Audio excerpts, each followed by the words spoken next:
Hey guys, and welcome back to another unboxing vlog. So for today's video, mag-unbox tayo ng dalawang Hirono na collaboration with Stephanie Sun.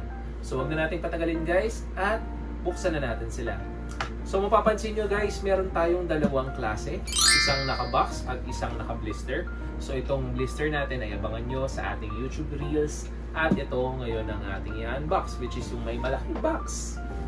So, wag na natin patagalin nga at buksan na natin. Ito guys ay Weather With You. It has this Hirono sticker on the back. Alright. Magdali lang kalaminis ko. Yeah, meron siyang Disco. CD player. CD player. Na hard. Hindi naman yung totoo. Yeah, which is a new one at new design. At pag binuksan nyo siya guys, nakaganito yung loob ng box niya. Tapos, tingnan na natin yung figure. So, unahin muna natin yung stand. I stand. It Yeah. looks like a stand kasi. Meron siyang stand guys. Ganda. Para siyang nasa water. Tapos, meron siyang tusukan sa paa. So, kunin na natin yung figure. Yan. Medyo mabigat yung figure niya. At medyo malaki-laki to guys. Saktong-sakto yung laki niya dun sa laki ng box. Wow! Yan, ang ganda. Oh my gosh. So si Hirono dito guys ay para siyang, hindi ko alam kung detective ba siya dito or something. He is made of paper. Papers, yes. Parang ganun yung damit niya. And he's using his dad's car. Yeah. So naka-scarf siya dito guys. Tapos meron siyang hawak na orasan. So parang pinapahiwatig niya dito na siya ang may hawak ng oras mo. Charot. So ito na nga ay nakahat siya dito na color blue. Tapos meron din siyang mga nakalagay doon sa kanyang mga papel sa katawan. Okay. Guys, he used his dad's newspaper. It says this here. What is this numbers? This 2000 of June. 2000 June. 9, yeah. This is have a note and it has 27.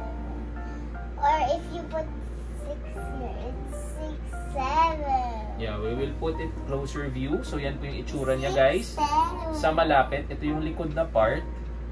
At ito yung harap na part niya guys. Yan. Tapos meron siyang hawak na orasan sa side. Oh. Yan. So lalagay na natin siya sa kanyang stand. So tingnan muna natin kung tatayo siya ng walang stand. Parang hindi talaga. Kailangan may stand talaga siya. So may indications naman dito kung nasan yung paglalagyan. Wait guys. Ayan. Maybe he accidentally. Madali lang siya ipasok. Tapos mukhang matibay talaga yung kanyang stand. So nakalagay dito, make music sa mismong stand niya. So pagka tinayo natin, ayan. Wait guys, it's like he accidentally dropped his dad's tea and when it pour, it's like water. And then he used his dad's hat, his dad's scarf, and everything of his dad's thing. Yeah. So, pag tiningnan nyo siya dito guys, para siyang naglalakad sa storm. Or parang sa sand na may storm gust. Storm gust? Hindi. Kakalaro ng Ragnarok yan. Para siyang naglalakad na hirap siyang umaabante pag tinitingnan nyo yung itsura niya. So, ito yung malapitan na view niya guys sa side. Kung paano nyo siya i-display. Kayo nang bahala. Yan.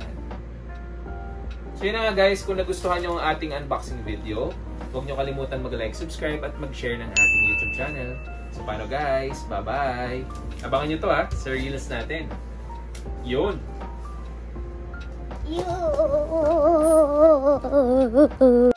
Nuka Family.